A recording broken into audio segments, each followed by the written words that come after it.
Hello மக்களே, welcome to RJ Tamil audio novels. நான் தான் உங்கள் ஆர்ஜே. என்னுடைய கதைகளை கேட்டு மகிழ என்னுடைய சேனலை சப்ஸ்கிரைப் செய்து கொள்ளுங்கள். இப்போ வாங்க கதைக்குள்ளே போகலாம். கதையின் பெயர் அவனதிகாரம். அத்தியாயம் 43. சற்று நேரத்திற்கு முன்பு யாழினி, யார் நீங்க, விடுங்க விடுங்க என்று கத்தியபடி முகமூடி போட்ட இருவரால் கடத்தி காரில் ஏற்றப்பட்டாள். யாழினி, யார் நீங்க, உங்களுக்கு என்ன வேணும், எதுக்காக என்னை இப்படி கூப்பிட்டுக்கிட்டு போறீங்க, விடுங்க என்று விடாமல் கத்திக்கொண்டே இருந்தாள்.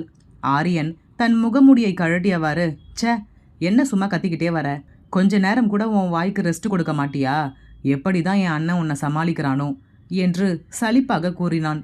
யாழினி, ஏய், நீ எதுக்கு இப்படி கொள்ளைக்காரன் மாதிரி என்னை காரில் ஏற்றி கூப்பிட்டுட்டு போற என்றாள் கோபமாக. பேபி பேபி, அண்ணாவுக்கும் இதுக்கும் எந்த சம்பந்தமும் இல்லை, எல்லாமே என்னோட பிளான் தான் என்று கெத்தாக கூறிக்கொண்டே தன் முகமூடியை கழட்டினாள் ஆரணி.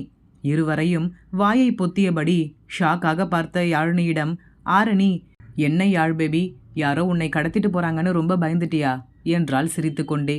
யாழினி, இப்போ இருக்கிற பிரச்சனை பத்தாதுன்னு நீங்க வேற ஏன் இப்படியெல்லாம் பண்றீங்க என்றாள் வருத்தமாக. ஆரியன், இப்போ என்ன நடந்துருச்சுன்னு இப்படி வாழ்க்கையே வெறுத்த மாதிரி பேசுற. யாழினி எதுவும் பேசாமல் மௌனமாக அமர்ந்திருந்தாள். ஆரணி, உன் மனசுல என்ன இருக்குன்னு சொல்லி யாழ், சொன்னாதானே எங்களுக்கு தெரியும். ஃபர்ஸ்ட் டைம் உன்னை பார்க்கும்போது எவ்வளவு ஜாலியாக பேசின, இப்போ நீ இப்படி உம்முன்னு இருக்கிறது எனக்கு சுத்தமாக பிடிக்கல என்றாள் வருத்தமாக. அதற்கும் வாயை திறக்காமல் அமர்ந்திருந்தாள் யாழினி. கிட்டத்தட்ட அரை மணி நேரத்திற்கும் மேல் இருவரும் மாறி மாறி சமாதானப்படுத்தி அவளை ஒரு வழியாக பேச வைத்தனர்.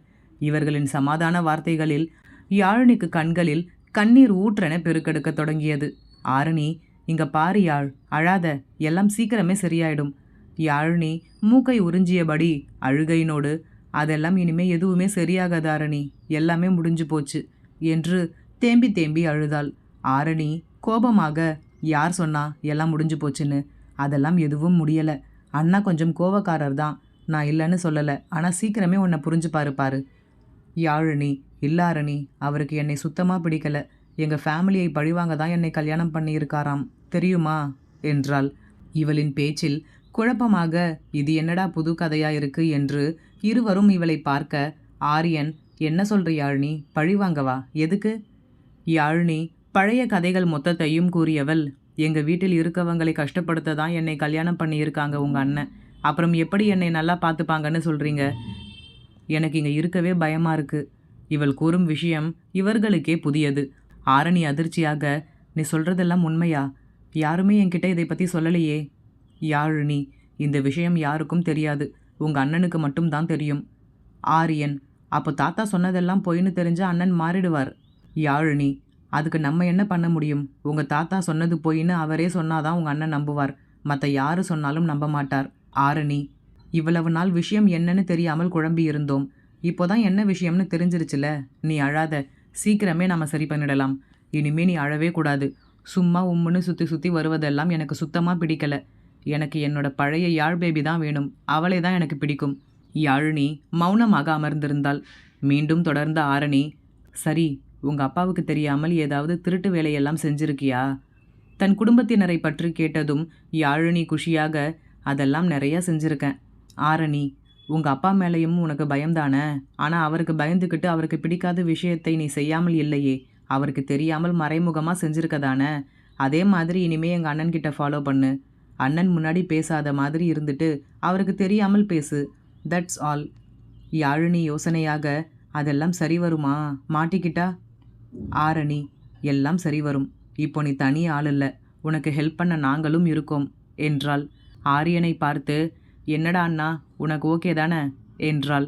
ஆரியன், டபுள் ஓகே, நாங்கள் இருக்கும்போது நீ எதுக்கு யாழினி கவலைப்படுற, பார்த்துக்கலாம் விடு என்று தெம்பூட்டினான். ஒரு வழியாக யாழினி பெரும் குழப்பத்திலிருந்து வெளிவந்தவள் பழையபடி கலகலவென மாறினாள். பிறகு மூவரும் சேர்ந்து சிறிது நேரம் வெளியே சுற்றிவிட்டு வீட்டிற்கு திரும்பினர். வீட்டினுள் யாருக்கும் தெரியாமல் நுழையும் பொழுதுதான் அபிமன்யுவிடம் மாட்டிக்கொண்டனர்.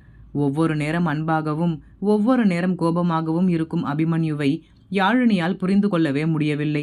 இது அனைத்தையும் யோசித்தபடி யாழினி காலை காஃபியை தோட்டத்தில் அமர்ந்து அருந்தி கொண்டிருந்தாள். அருகில் ஏதோ பேச்சு சத்தம் கேட்க திரும்பி பார்த்தவள் அங்கே மீராவும் அபிமன்யுவும் பேசிக்கொண்டிருப்பதை கண்டாள்.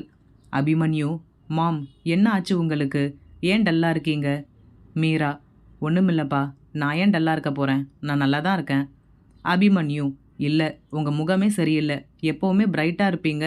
இப்போ கொஞ்ச நாளாக ஒர்க் ப்ரெஷரில் நானும் உங்களை சரியாக கவனிக்காமல் விட்டுட்டேன். என்ன ஆச்சுன்னு சொல்லுங்க என்றான் வற்புறுத்தியபடி. எங்கே மரகதம் பாட்டி ஏதேனும் கூறியிருப்பாரோ என்று அபிமன்யுவிற்கு உள்ளுக்குள் திக் திக் என்று இருந்தது. மீரா, என்ன சொல்ற அபி என்றார் விட்டேற்றியாக. அபிமன்யு, ஏன் சரியா பேச மாட்டேங்கிறீங்க? ரீசன் சொல்லுங்க மாம். மீரா, என்னோட வளர்ப்பு தப்பா போயிடுச்சு. என்னால் அதை தாங்கிக்க முடியல என்றார் கண்கள் கலங்க. தன் தாயின் கண்கள் கலங்குவதை அபிமன்யுவால் சற்றும் பொறுத்து கொள்ள முடியவில்லை. அவரின் தோள்களில் கையை வைத்து, இப்போ என்ன ஆச்சுன்னு நீங்க இப்படி கண் கலங்குறீங்க? என்ன வளர்ப்பு சரியில்லை? யார் இப்போ என்ன பண்ணிட்டாங்க என்றான். மீரா, உனக்கு இன்னும் புரியலையா? நீ அன்னைக்கு யாழினியை அடித்தது ரொம்ப தப்பு. அபிமன்யு எதுவும் கூறாமல் அமைதியாக நின்றான். மீரா, அவ சின்ன பொண்ணு அபி. நீ நடந்துக்கிறதையெல்லாம் வச்சு பார்க்கும்போது உனக்கு அவளை பிடிக்கலைன்னு நல்லா தெரியுது.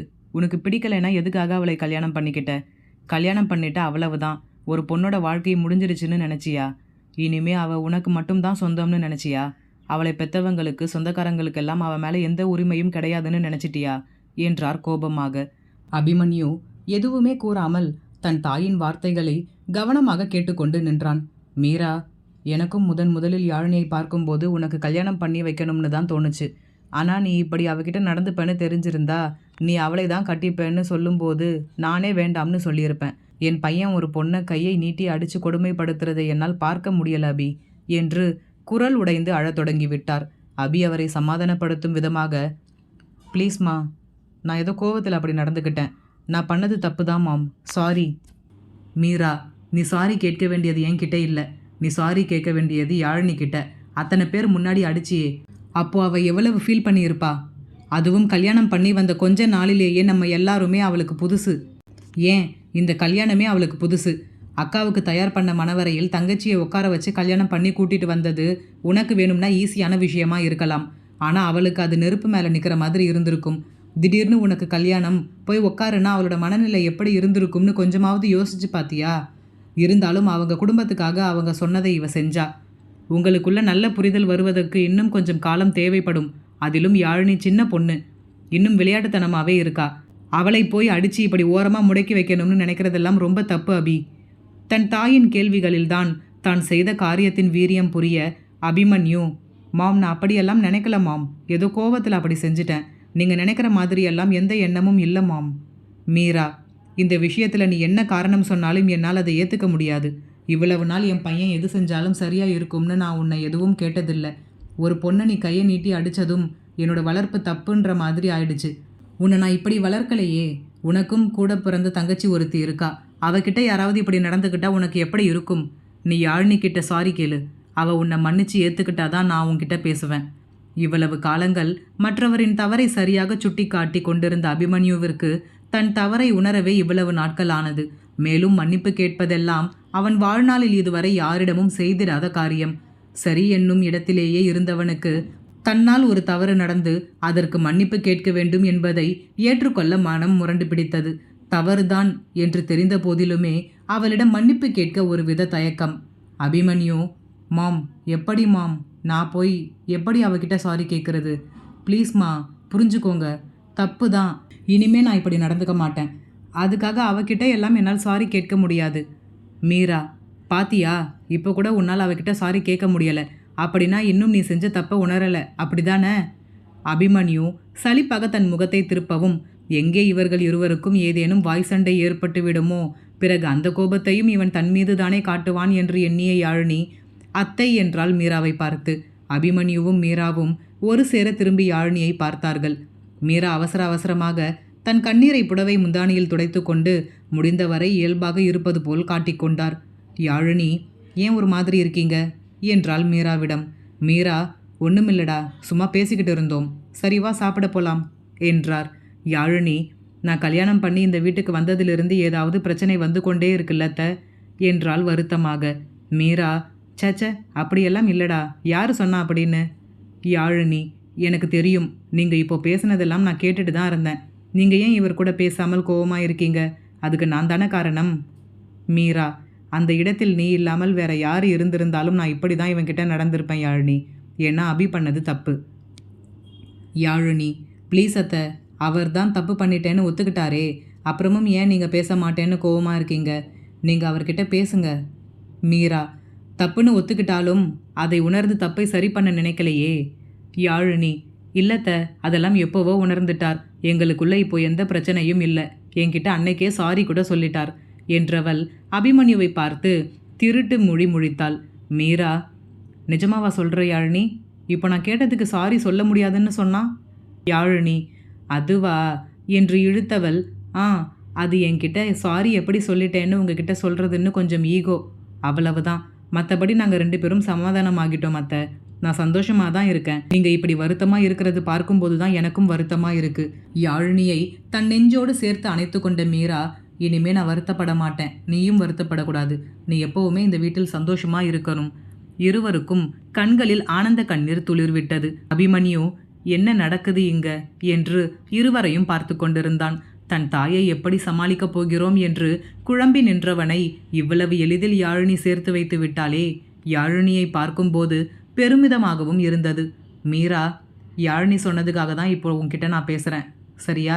இனிமே இந்த மாதிரி நடந்துக்க கூடாது என்று விளையாட்டாக கண்டித்தார். அபிமன்யு, ஓகே மாம் என்று மென்னகை செய்தவன், ஆஃபீஸ்க்கு கிளம்பணும், டைம் ஆயிடுச்சு, நான் வரேன் என்று கூறிவிட்டு யாழினியையும் ஒரு பார்வை பார்த்து தலையசைத்து விட்டு அறைக்கு சென்று விட்டான். அலுவலகம் செல்ல வேண்டும் என்று அபிமன்யு கூறும்பொழுதுதான் யாழினிக்கு நினைவு வந்தது. அவளும் உடன் செல்ல வேண்டுமே. மீராவிடம் ஸ்ருதி இறங்கிய குரலில், ஓகே அத்தை, நானும் கிளம்புறேன், டைம் ஆயிடுச்சு என்று கூறிவிட்டு அறைக்கு செல்ல திரும்பினாள். மீரா, ஏன் யாழினி, உனக்கு ஆஃபீஸ் போக பிடிக்கலையா? யாழினி, அதெல்லாம் ஒன்றும் இல்லைத்த, ஆஃபீஸில் ஜாலியாக தான் இருக்குது, நிறைய ஸ்நாக்ஸ் எல்லாம் கொடுக்குறாங்க என்று கூறி சிரித்தாள். நேரமாகுது, பாய் என்று கூறிவிட்டு அறையை நோக்கி ஓடிவிட்டாள். செல்லும் யாழினியை பார்த்து புன்னகைத்த மீரா, இன்னும் விளையாட்டு பொண்ணாவே இருக்கா என்று கூறிவிட்டு வீட்டிற்குள் சென்றார். அறையினுள் நுழைந்த யாழினியை, எதுக்கு எங்கள் அம்மா கிட்ட போய் சொன்ன என்ற அபிமன்யுவின் வார்த்தைகளே வரவேற்றன. யாழினி, நீங்கள் 2 பேரும் பேசிக்கிட்டு இருந்ததை நான் கேட்டேன். பாவம் அத்தை, உங்ககிட்ட பேசாமல் அவங்களும் வருத்தப்பட்டுக்கிட்டு இருப்பாங்க. அவங்க முகமே சரியில்லை. உங்களுக்கும் அம்மா கிட்ட பேசாமல் கவலையாக தானே இருக்கும், அதான் அப்படி சொன்னேன் என்றாள் மெதுவாக. அபிமன்யு, எங்கள் அம்மா கிட்ட பேசாமல் எனக்கு கவலையாக இருக்குன்னு நான் உங்ககிட்ட சொன்னேனா? இப்படி ஒரு கேள்வியை எதிர்பாராத யாழினி கைகளை பிசைந்தபடி நிற்க, அபிமன்யு, சொல்லு, நான் உங்ககிட்ட சொன்னேனா? யாழினி, இல்லை, எங்கள் அம்மா கிட்ட பேசாமல் எனக்கு ரொம்ப கவலையாக இருக்குது, அதான் நீங்களும் அப்படி நினைப்பீங்களோன்னு நினச்சி என்று இழுத்தாள். திடீரென எதிர்பாராத திருமணம், ஒரே நாளில் தன் குடும்பத்தை விட்டு இப்படி பிரிந்து வருவோம் என்று யாழினி எதிர்பார்க்கவே இல்லை. சட்டென்று அனைத்தும் நடந்து முடிந்துவிடவே அவளுக்கு தாயின் ஏக்கம் அதிகமாக இருந்தது. இரவில் தினமும் அக்காக்களுடனும் தாயுடனுமே படுத்து பழகியவளுக்கு பகலில் இல்லாவிட்டாலும் இரவு நேரங்களில் தன் தாயின் ஏக்கம் அதிகமாக இருக்கும். வெளியே யாரிடமும் சொல்லாவிட்டாலும் ஆரணி அவளின் அம்மாவிடம் பேசுவதை பார்க்கும் பொழுது யாழினிக்கு ஏக்கமாக இருக்கும். யாழினியின் வாய்மொழியாகவே அவள் தன் தாயை தேடுகிறாள் என்பது புரிய அபிமன்யு அவளையே பார்த்தபடி நின்றான். யாழினிக்காக தன் மனதை அபிமன்யு மாற்றிக்கொள்வானா? இனி வரும் அத்தியாயங்களில் பார்ப்போம். இந்த கதை பிடித்திருந்தால் மறக்காமல் லைக் பண்ணிவிட்டு அப்படியே சப்ஸ்கிரைப் பண்ணிடுங்க ஃப்ரெண்ட்ஸ். மீண்டும் அடுத்த அத்தியாயத்தில் சந்திப்போம். நன்றி.